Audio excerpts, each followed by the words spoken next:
Hello viewers, welcome back to my channel. তো আশা করছি আপনারা সকলে ভালো আছেন, সুস্থ আছেন।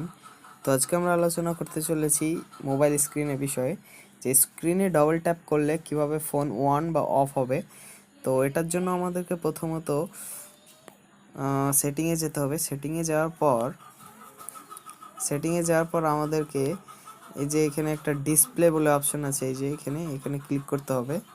ডিসপ্লেতে ক্লিক করার পর আমাদের সামনে এমন একটা ইন্টারফেস দেখা দিবে।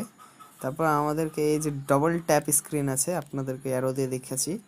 এই যে double tap screen to walk, মানে টার্ন অন বা টার্ন অফ করার জন্য আপনাদের ডিসপ্লেতে ডবল ট্যাপ করলে।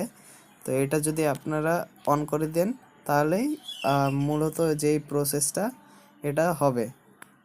তো ভিডিওটা যদি আপনাদের জন্য ভালো লাগে থাকে তবে এবং উপকারী হয়ে থাকে তবে লাইক, কমেন্ট, শেয়ার করতে ভুলবেন না এবং সাবস্ক্রাইবটা